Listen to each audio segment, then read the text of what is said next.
So it is my pleasure to introduce tonight's speaker and give you a little background on Dr. Arbeitman. He is a Manalapan native here. He founded Upper Cervical Chiropractic 10 years ago and has seen over 110,000 office visits. That's a lot of adjustment, right?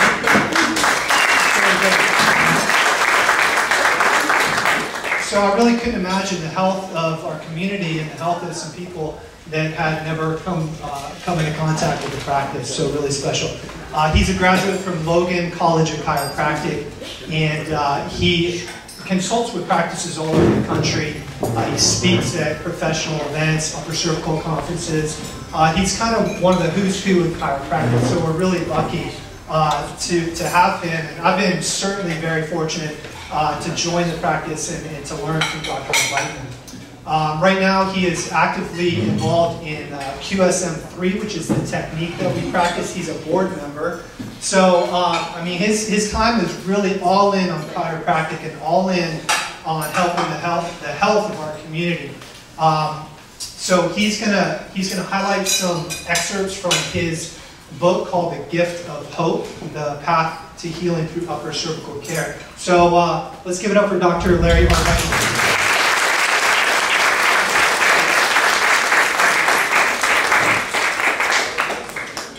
If you can remember that applause at the end, I really appreciate it.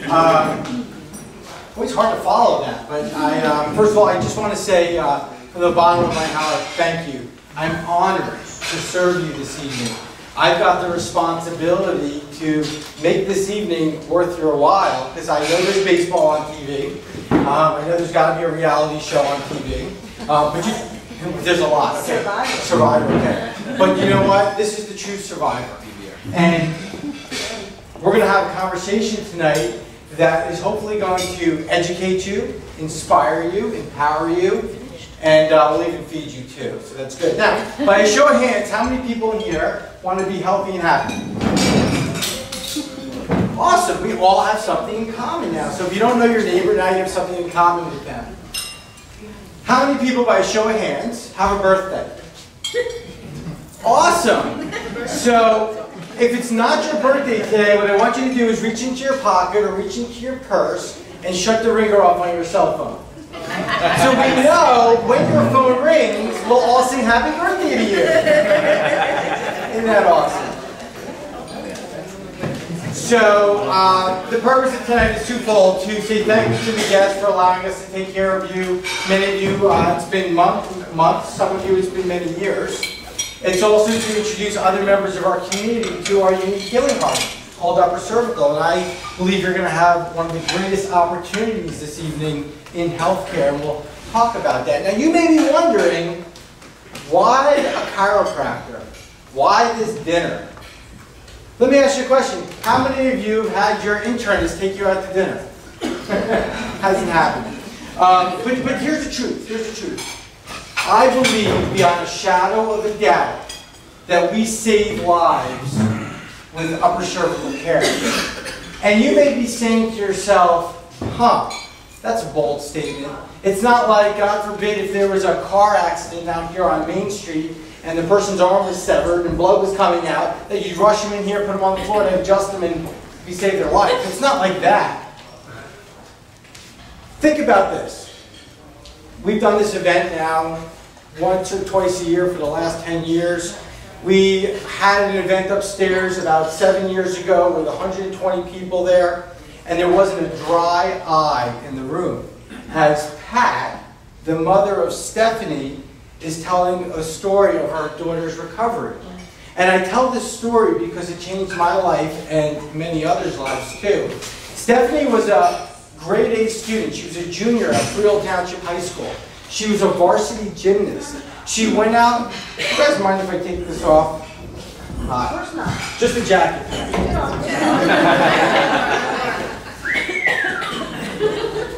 All right. So Stephanie's out to the movies with her friends, and she goes paralyzed from the neck down. Couldn't move. They rushed her up to Robert Wood Johnson. They went right past Central State, and they did the battery of tests, and She was diagnosed with Guillain-Barré syndrome, which is a progressive neurological disease that oftentimes results in respiratory failure and death. The diagnosis was wrong. Her movement came back, but she was left with such bad chronic pain and fatigue that she had to be homeschooled, was out of gymnastics, had no social life. This girl was 16 years old and her world just came to a crashing halt. After a year of going to the biggest and best on Park Avenue, down to CHOP in Philadelphia, to the rheumatologist, neurologist, infectious disease doctor, they finally said to the mother, "We don't know what's wrong with your daughter. We think it's in her head. She should go to a child psychiatrist." Then as a last resort, as oftentimes it is, she called our office.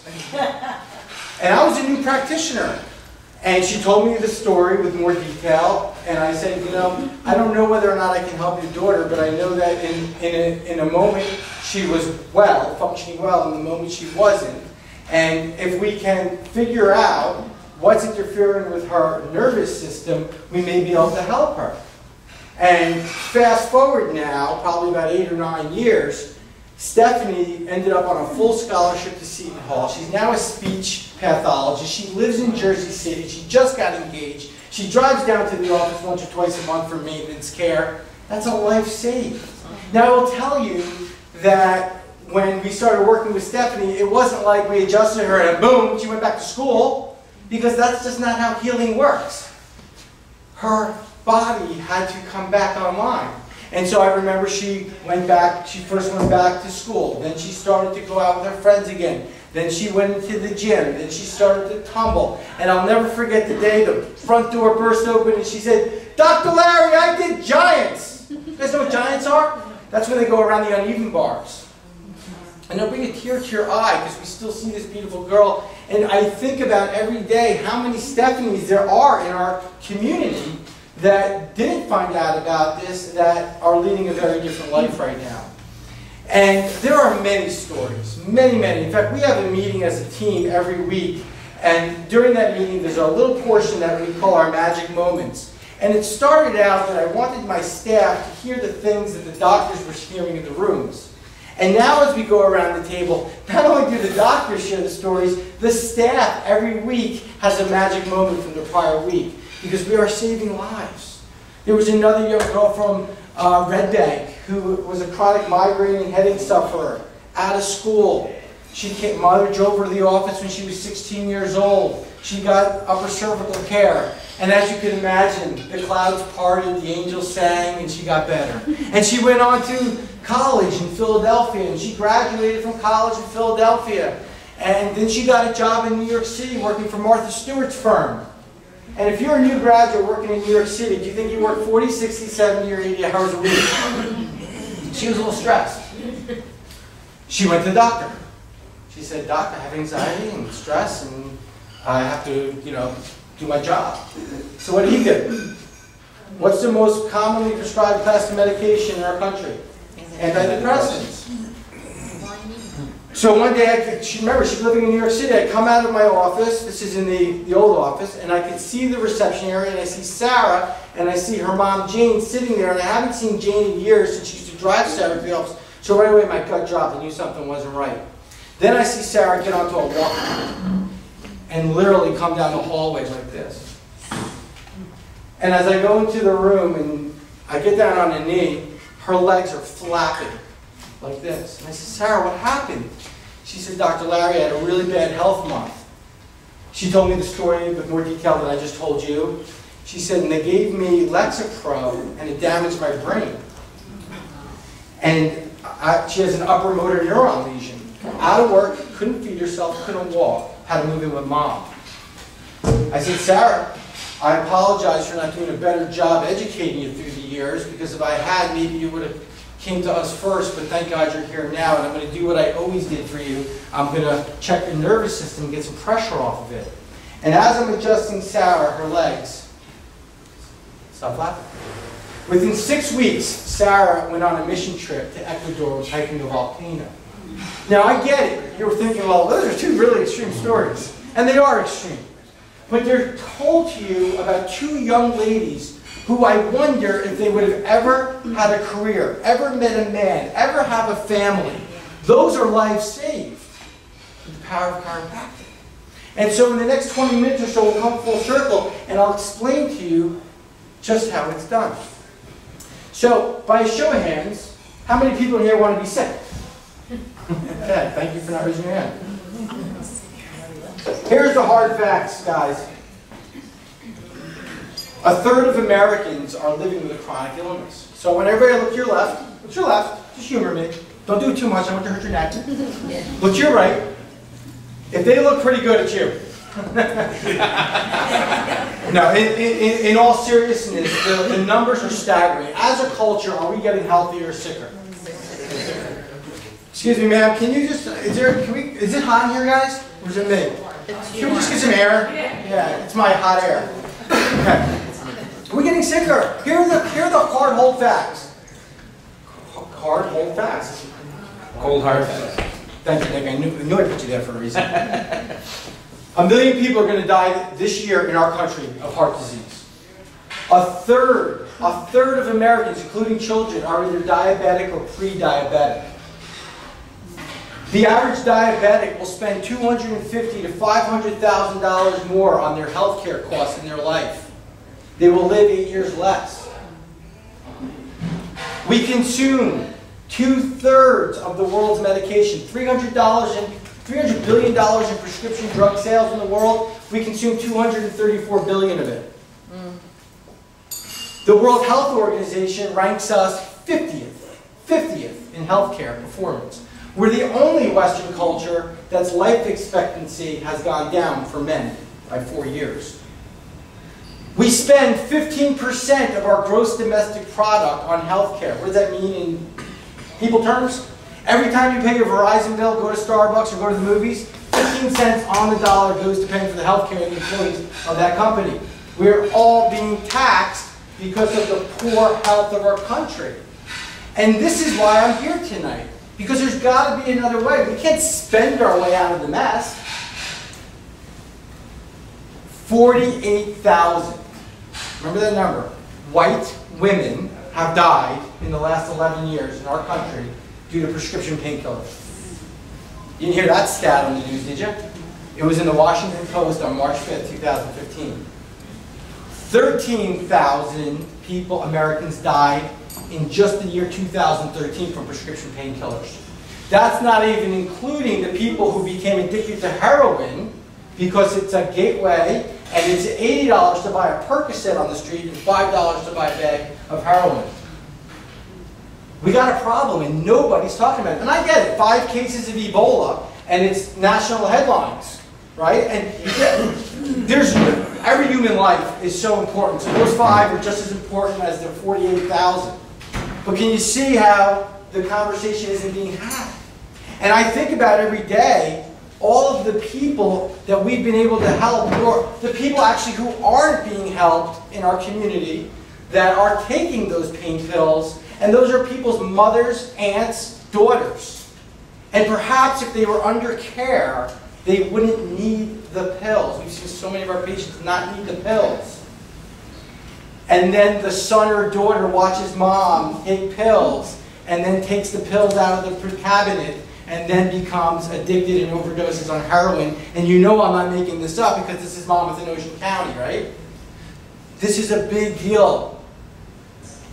This is a big deal. So I'm not here to bash medicine, but I'm here to tell you how serious the problem has gotten. Medicine plays a very significant role in our lives and in our culture. Medical doctors have saved family members of mine. My dog this year almost died. He had an obstructed bowel. There was no adjustment for that. We had to get the dog into the vet. They saved his life. My own mother-in-law had 3 abscesses in her brain. They drained it, irrigated it, closed her back up, saved her life. That's where medicine shines. They can restore vision for people who have cataracts. They are great at crisis care. If there was a crisis, there's no other place I'd rather be on the planet than right here. But think about it this way. If your home is on fire, your body, who do you call? The fire department, right? And if they show up in time, with their axes and their hoses, their drugs and their surgery. They bash through your front door. They hose down your living room, your TV, your computer, your kitchen. They break through the walls, and hopefully if they got there in time, they saved your house. Who do you call the next day? Do you call the fire department back and say, can I get some more axes and hoses, please? No, you call the contractor. We're the contractors. We don't have axes and hoses. We've got nail guns and ladders and paintbrushes and some other cool tools. And so what happens is the fire department looks over here and they go, well, that's ridiculous. You can't put out a fire with a hammer, a nail gun, and a ladder. And we're saying we're not trying to put out fires. These houses aren't spontaneously combusting. We want to get into the house before there's a fire. We want to check the foundation, check the electrical wiring, check the plumbing, check the eaves, educate the homeowner. We need both. We need fire departments and we need contractors. But what you need to know is when to call who. That mother went to the fire department for a year while her daughter suffered. Okay, we need both. Two totally different professions, two serving our community. So, everybody wants to be healthy. How do you know if you're healthy? We got to define it, because I bet you if there's 70 people in the room, we got 70 definitions of health. How do you know if you're healthy? Anybody brave? I won't pick one. Come on. Don't suffer. If I don't suffer, if I feel good? Good. Don't suffer. No pain. No pain. Thanks, Pat. Pat, I love Pat. I haven't seen Pat for years, but I love her, but she's wrong. So look, I don't want anybody to have pain in this room. I hope we all feel good. I hope your family feels good. I hope all your family feel good. But how we feel, with all due respect to Pat, has nothing to do with our health. Cancer, heart disease, strokes, diabetes, hypertension, AIDS, osteoporosis. These are some of the terrible conditions we have in our culture, and these people feel good until they feel bad, or until they have a test that tells them they should feel bad. On the flip side, we've gotten up in the middle of the night to go to the bathroom, stubbed our toe on the corner of the bed, you're jumping around the room like a monkey, right? You feel pain, but it doesn't mean you're not healthy. If you break your arm, it doesn't mean you're not healthy. So the presence or absence of pain is not a great strategy to determine whether or not you're healthy. So the other thing that I typically hear is, well, Dr. Larry, if I'm not sick, I'm healthy. Well, let me ask you a question. Would you rather be pretty or not ugly? Rich or not poor? Smart or not dumb? Would you rather be healthy or not sick? So here's the thing. There's a continuum. Wellness is here, illness is here. The thing that's obvious is if you're alive, you're on the continuum. The thing that's less obvious is that each and every day we're moving in one direction or another. And so what I call not sick is false wellness. It's where a lot of people live where they're coasting without symptoms, and then all of a sudden the symptom shows up and they do something to treat the symptom, and then they go back to false wellness, and they kind of bounce back and forth. This is our sick care system. But the thing that's less obvious is that each and every day, if we're doing nothing, everything that's alive, and we are animals, believe it or not, is either growing or dying. So we have to have behaviors and action steps that move us towards health and wellness. We have to have a strategy. We can't just wait for the next bomb. We have to have a strategy. Your health has nothing to do with how you feel. So what is health? Well, according to Dorland's Medical Dictionary, it's a complete state of mental, physical, and social well-being, and not merely the absence of disease and or infirmity. So by a show of hands, who has a complete state of mental, physical, and social well-being? Pat does. Liars. The definition of health is kind of this utopic definition. It's kind of like education. Can you have a level of education now but be more educated? We all have a level of health, obviously more than some others, but we could be healthier. So it's kind of a sliding scale. And Webster says health is 100, when all of the organs of the body are functioning 100% 100% of the time. So we can't do anything about organs that have come and gone, that they've taken. We can't do anything about the time that's come and gone. But if you really look at that definition, the key to health is function. When the body is doing what it's supposed to do, when it's supposed to do it, you're healthy. When it stops doing what it's supposed to do, when it's supposed to do, you're not. You're not. So your health is your greatest asset. If I asked you what your greatest asset is, all of you would say your home. No, I'm just kidding. Your body, your health. You'd give up your home in a second for your health. Your health affects every aspect of your life. It affects your intellectual life, your ability to think and learn. If you've ever had a health challenge, you don't pick up a new book that week, or that month, or that year. It affects your emotional health, how you feel about yourself, your happiness level. It affects your character, who you show up for as each and every day of your life when you have your health or you don't. It affects your spiritual life. Your health affects your spiritual life and how connected you feel to something greater than yourself. Your health affects every relationship in your life. It affects your social life. I've had so many patients tell me that they just don't make plans because they're afraid they're not going to feel well that day or weekend. Some of you are nodding heads. It affects your parenting life, your relationship with your children and your grandchildren. We have a lady, Judy, her back was so bad when she first started with us. She said, Dr. Larry, I never picked up my granddaughter. She's 2. And now she picks her up at 3. It affects your most important relationship, which is your love relationship. Your ability to be intimate with your partner. Or what I see happen later in life is one of the spouses is taking good care of their health and the other is letting their health slide. And now instead of being lovers, one's a caregiver. It affects your quality of life. When you go to the Grand Canyon, do you strap a backpack on your back and walk down? Or do you go, nice hole? Quality of life. It affects the most important thing. See, at the end of the day, when we're all on our deathbed, and a million years from now, your stockbroker, banker, and attorney, they're not going to be there. Your family's going to be there. And you're going to have that moment where you look back in your life and you say, did I create everything that I wanted to create? Did I leave a significant mark? Did I realize my life vision?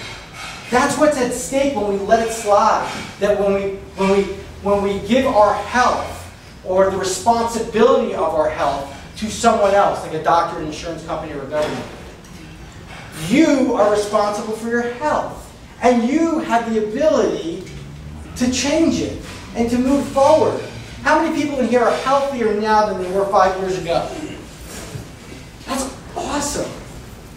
That's awesome. If I went around the room and I asked those 10 or 12 people, what did you do to become healthier over the last 5 years? They would say things like, I changed my eating habits, I started to exercise, I got the divorce I needed, I quit the job I needed to quit, I moved, I got under chiropractic care, I stopped a bad habit, some sort of lifestyle change. I never hear, I found a great doctor, or I got a great drug, and now I'm healthier for it. You may be not sick for it, but you may not be healthier for it. So how many people here believe it's possible to be healthier 5 years from now than you are today? Is it possible? Some people didn't raise their hands, and I respect that. I respect that, because you know what? I was there too once. But that's an important belief system to have, because your beliefs will create your actions, which will create your reality. So if your health is that important, you think about your calendar, it's Wednesday night, the week's almost over. How much time did you schedule for your health this week? Health activities. You've got to have a plan. You fail to plan, you plan to fail. And lots of times you just need inspiration and a team behind you to help move you forward. I promise you, if you go to your medical doctor when you feel good, they're going to tell you to come back when you feel bad. You're not going to get health information there. You're going to get not sick information there. So I do believe we're experts on healing in our office. We've seen hundreds of people heal. Hundreds. Healing is a universal law. It's kind of like gravity. Whether you believe in gravity or not, wherever you are on this planet, if you jump off the top of a building, what's going to happen? You're going to fall. Healing is the same way. Healing, the body is meant to be self-healing. If it wasn't, none of us would be here. We've been on the planet for tens of thousands of years. Medicine's only been around for 150. Okay? So the body has a healing mechanism innate, inborn into it. So Dr. Larry, if healing is automatic and if it's a universal law, then how come there's so many people suffering? How come the keys aren't falling? Can you interfere with a law? Absolutely. So people are not healing because it's not because they're missing something. Healing is always an inside-out process. It's never an outside-in process. Most people have to remove some type of interference to the process. When things are good, we look in the mirror. When things are bad, we look out the window. Everybody is looking for the outside-in solution, and that's why the numbers that I shared with you are so abysmal. Because healing doesn't come from the outside. It doesn't even come from a great chiropractor. I just set the wheels in motion for Stephanie. I'm not that powerful. I'm the wrench. That makes sense. Mr. Good Wrench. Mr. Good Wrench. So, like your lawn, healing is a process. If your lawn is brown and dead, and you get the sprinkler back on finally, does it just get green and growing the next day? Or does the brown turn to like this kind of yellow brown, and then the yellow brown turns to kind of like a green brown, and then the wilt comes out, and then it turns bright green, and then it goes. And that's how healing occurs every time. And just like healing is a process, so is illness. The guy that died on the tennis court didn't get sick that day. That was a process in the making. That was a process in the making. So I'm going to teach you chiropractic in 4 sentences because we're hungry. I'm going to just keep it simple. Your body is self-healing and self-regulating. How many people have ever cut their finger? What made new skin? The Band-Aid? No, I know, it's that Neosporin you put on, right? Like in the commercial. The outside stuff. No, you make new skin. You break a bone, your body makes new bone. Your body is constantly turning over tissues. You have a new body every year, believe it or not. See, something happens between childhood and adulthood where we forget we have this ability to heal. If a child has a fever, or they scrape their knee, or they have a gash, or God forbid they break a bone, we have no doubt that within a week or a month, they're going to heal. But something happens where we forget that we possess that same ability as adults. Some of it may just be what we've been told from the outside world. What system of the body is responsible for the healing mechanism, the regulation mechanism? Central nervous system. Central nervous system, Peter. Ding, ding, ding, ding, ding, ding, ding, ding. Awesome. I never hear the cardiac system. I never hear the immune system. I never hear the reproductive system, gentlemen. It's always the nervous system. It's the brain and the spinal cord. Your brain and your spinal cord are telling every single organ of your body what to do every single moment of the day. It's responsible for your blood pressure, your libido, your digestion, your immune system, your respiration, your stress response, your ability to relate to the people you care about. Your life is controlled by your nervous system. Your nerves are everywhere. If I stripped away all your muscles and all your bones and all your ligaments and all your tendons, I'd still see the outline of Alfonso sitting here. We'd see his nerves. And they go everywhere. And if you don't believe me, just take your fork and start poking it around. Anywhere you feel the fork, there's a nerve. You live your life through your nervous system. The quality of your life depends on the quality of your nervous system. Your nervous system was given to you by nature or God to help you adapt to your environment. You lose the ability to adapt, your health goes down. Watch this. I take a 100-pound barbell. I pump it out 40 times. My body takes that stress and it turns it into bigger muscles. I take that same stress, I put it on my 91-year-old grandma. It does her in.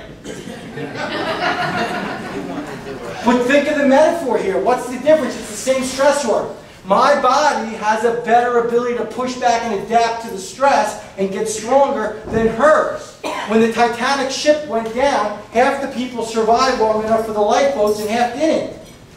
Same event, same temperature water, same fall, same trauma. What's the difference? Half their bodies were able to adapt long enough to that stress. Which half would you be in? I don't know. I hope I'm in the half that survives. So we have to be taking action to build up our body's ability to adapt, which means we have to have a healthy functioning nervous system. So if something was interfering with your nervous system, would you be healthier or sicker? Chiropractors remove nerve interference, period. That's it. What about headaches? What about back pain? What about sciatica? What about asthma? What about the girl who couldn't walk? What about the autistic child? What about the migraines? What about the trigeminal neuralgia? People come as a result of those things. They get better because we've taken pressure off of their nervous system. We don't do a different adjustment for one condition or diagnosis versus another. We rely on the body's innate ability to heal itself. Now, those are the concepts. Now we'll talk a little bit in a moment about what we actually do in upper cervical care that makes it so uniquely different than traditional chiropractic care, where there's no cracking, popping, and twisting. I want to talk about that in a second, but I want you to hear these concepts in real reality. And so every dinner we have a couple patients that are gracious enough to share their experiences. And this man, when he first came to us, couldn't even walk from his living room to his bathroom. That's how bad his sciatic pain was. And he'll tell his story, but he ended up then months later referring his grandchild to our office who had a neurological condition which has now since resolved. And I joked with him the other day, I didn't joke actually, it was a really good matter. I said, you know, I don't think you were brought to our office for your leg pain. I think you were brought to our office for your grandchild. And the difference that this is going to make for his life now that he doesn't have a diagnosis and a drug in his body for the rest of his life. So give him a warm welcome. He's not a professional speaker, but he's going to share from his heart. This is Alfonso. Come on, Alfonso.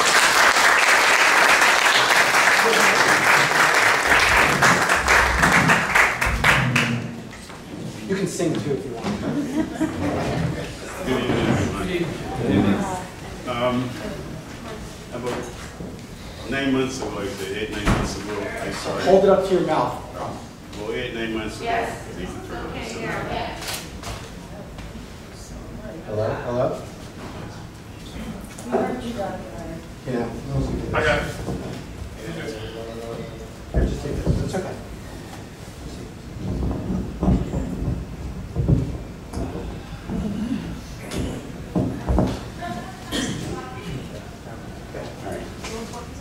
Yes, about 8, 9 months ago, I was introduced to Dr. Glass and Dr. Arbeitman. I had a very bad pain in my hip, and I had to bring my wife to the doctor at that time because I couldn't even walk. I had a tough time walking. He stayed me about, my bathroom was about, right from that wall to here from the bed. It took me 5 minutes to get there.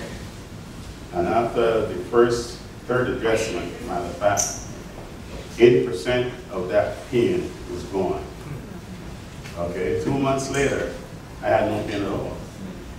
Okay, and I'm very thankful that I was introduced by one of my church members to see him at that time. And I have other problems that I was going through at the time, but I never really discussed it with him because that's not what really bothered me that much. My left leg right here, that was a dead spot there for about 8 years. After about 6 months of adjustment, I came and I told him about it. My left leg, I had my feelings back in my left leg.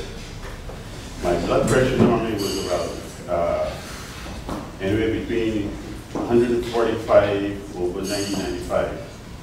Now my blood pressure is down to sometimes like 116 to 66, over 66. So it stays around from that, about that point to from, I would say, 124 to 72 is the highest it goes right now. So when I go to my doctor and tell me my blood pressure is normal, I'm still on a low dosage pill, which is like 20 or 25 milligrams. And sometimes I don't even take them. I guess those pills in like, says a 3-month supply. I still have 3 months supply that I haven't started on yet. And I still haven't finished the other 3 month supply that I'm taking, so I don't take them every day. I feel great. And I told him about this, and one day my daughter brought my grandson over to see me, and they normally come over and spend the weekends with me sometimes. I noticed there was something about him that wasn't right, so I spoke to my daughter and told my daughter, what is wrong with Marcus? Why is, he has a problem. She told me she took him to 2 doctors. And one of the doctors told her that he's probably stressed from school. I said, well, the next day I go to Dr. Arbeitman. And I said, I have a problem with my grandson if you will see him. He brought him in the next day, and all the problems that he had right now after seeing him for 3-4 months is gone. I know this 2 weeks ago, he doesn't have that problem anymore. And I'm very thankful for him, and I'm very glad that I would have the opportunity to meet him, and he solved a lot of problems that I have. I just want to say thank you.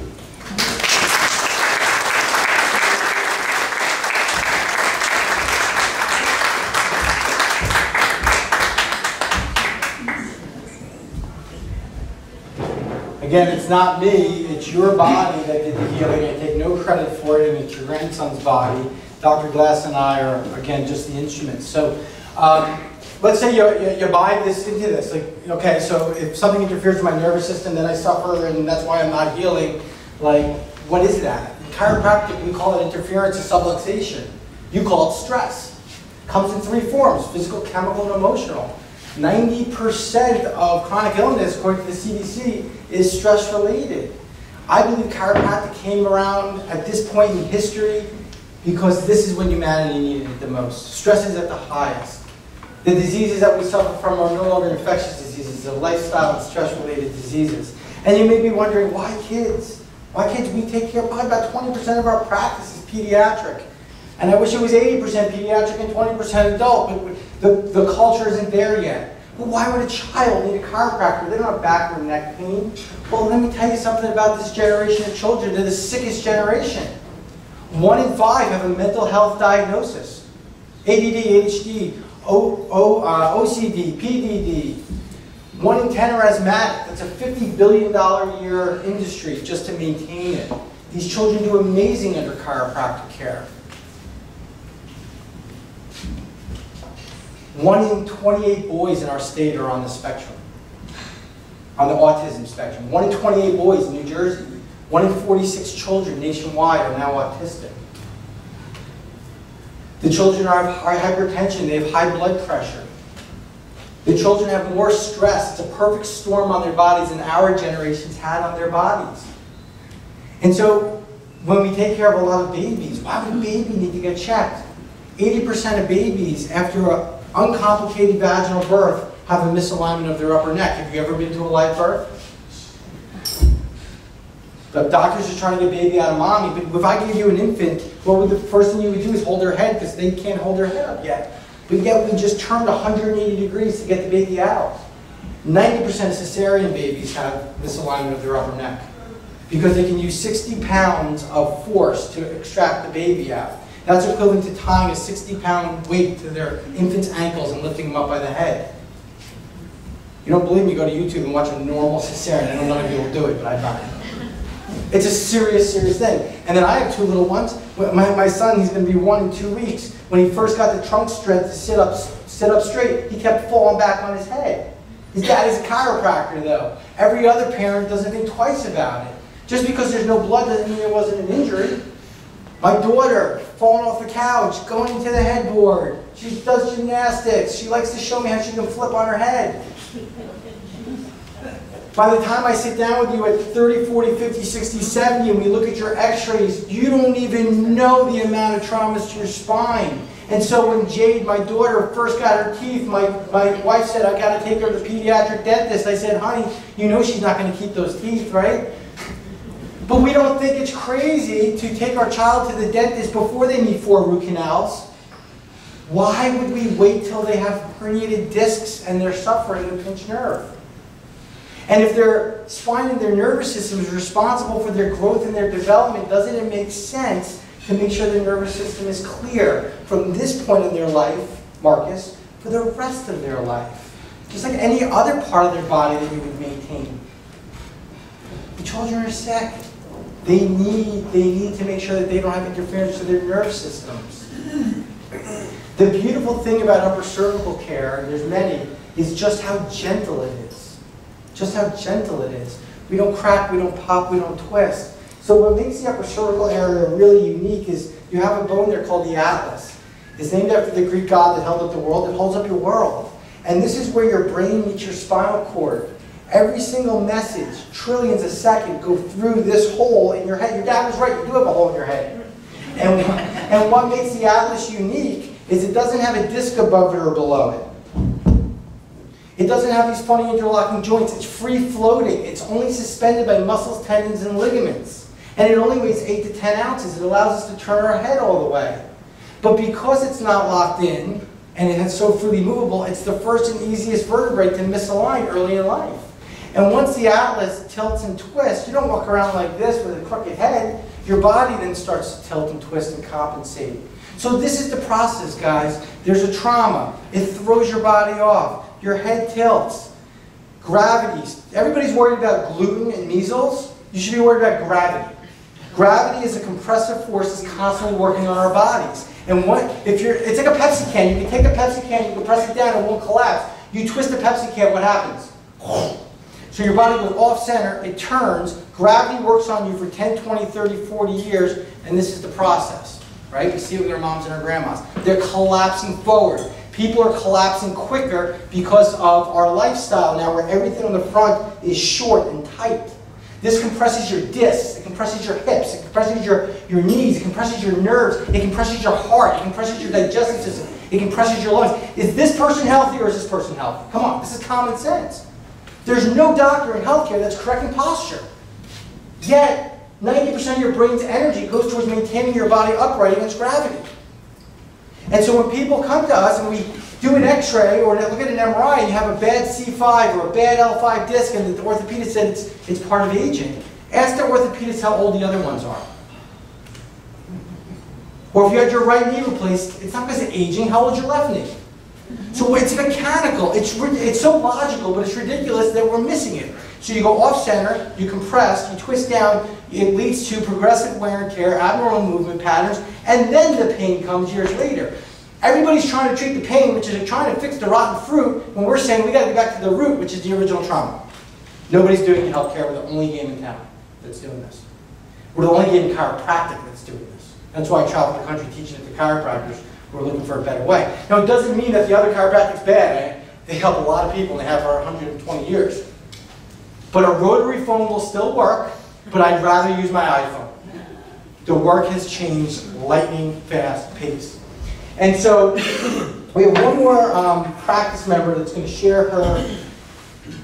So the adjustment, because a lot of people say, well, what does he actually do? So for the adjustment, after we do a very thorough examination, spinal exam, nerve testing, and x-rays, patient lies on their side on a very specific table that gives us a mechanical advantage or leverage to gently tap the first bone in the neck to get the head, spine, shoulders, pelvis all in line.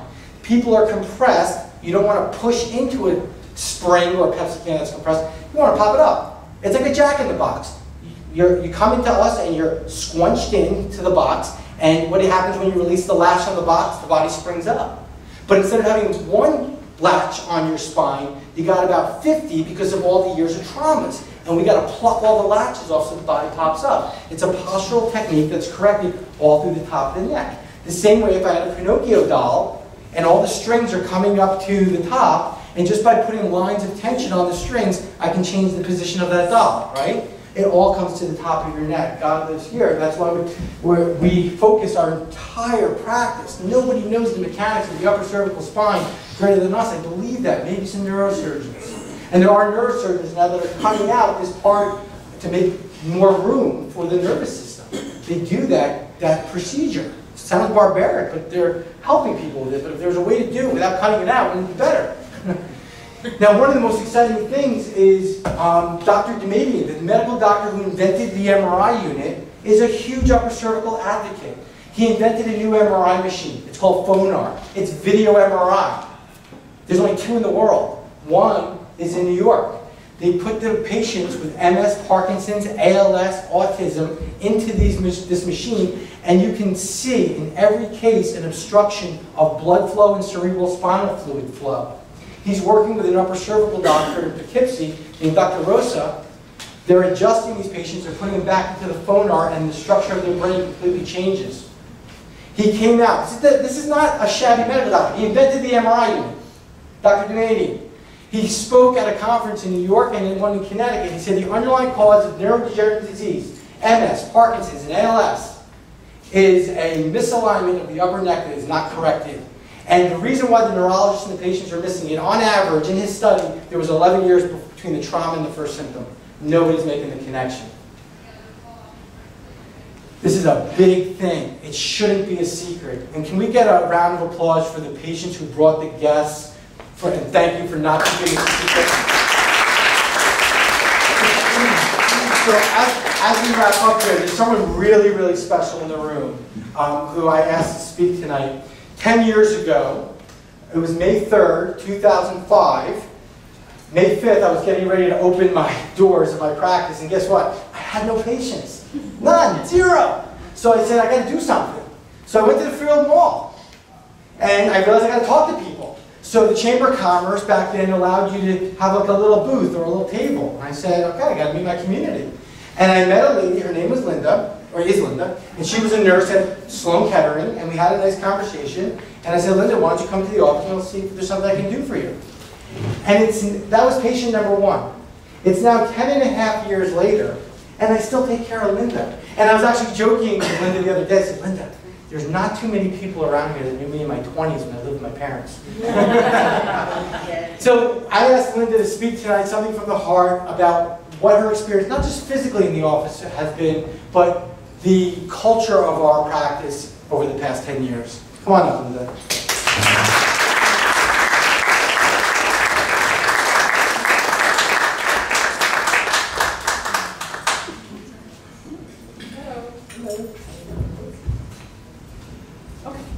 Hi. Just hold it right here, right? I think put it on.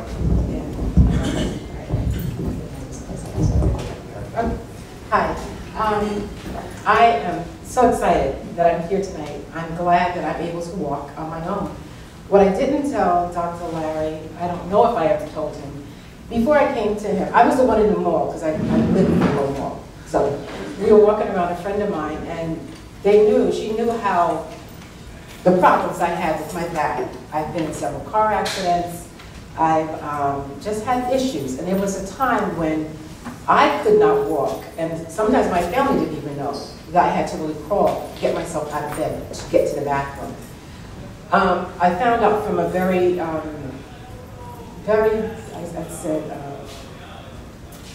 he's an orthopedic surgeon that I work with, because I'm also a nurse, I'm RN. So there's a lot of pulling patients and lifting and all that goes along with it. So we know about how to bend and things like that.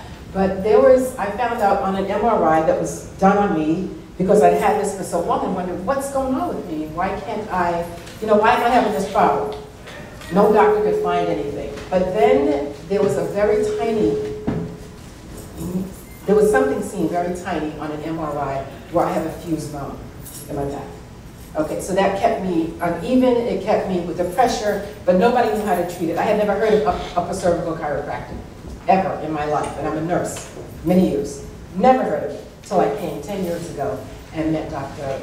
Arbeitman in the Free Home Mall. So I made an appointment, I agreed, I said, well, what can it hurt? Nothing else is really helping me. I had so many sick days and so many days that I just was so uncomfortable, and I just I wasn't myself. I was not happy. I went along smiling, and I did what I had to do, and took care of my patients and did all that. But when I got home, I was suffering. So when I started the treatments with him, it was like I'm waiting for something to happen, and then I'm lying down on my side, and all I feel is like a little tap on my neck, and I'm waiting. It's done. He's done. I'm like, okay, so what is this going to do for me? But I found out, like coming back, being diligent with mine, because I was one of those, at first I tried it, and if it didn't work, then, or if I felt better, I didn't come back as I should have. But I got better, because I took this long ride into New York. I worked in New York City on the bus, so it was like 2 hours on the bus. My head's going like this the whole time. Nodding off and doing things like that. But then, and I did that for just about 10 years. And I just recently retired. I don't have to take those long rides. And I noticed a difference when I'm more consistent with what I'm doing. And one thing I appreciate about the practice is that they become an extended family, whether they know it or not. I'm a part of your family, you're part of mine. If I miss an appointment, they're very diligent. Well, are you okay? We can squeeze you in, we can do this. They make it work for me, because I've had crazy hours where, by traveling the way that I traveled and working the way that I did, I didn't have steady hours that I could always get there on this day, and the day that I could get there was a Wednesday. They're closed on Wednesdays. So they always were able to adjust their times and make it so that I could get my treatments in. And I found out that when I'm more consistent, when I'm doing now I'm every 2 weeks on time, I've been very good, and I feel a whole lot better. Psychologically, mentally, emotionally, I can just do just about anything. And anybody that has a problem, whether it's any illness or whatever, I'm spreading the word. I'm telling my family, I'm telling friends, people I meet in the grocery store, whatever. I met somebody and I told them, I said, well, have you tried upper cervical chiropractic? Oh, I go to a chiropractor.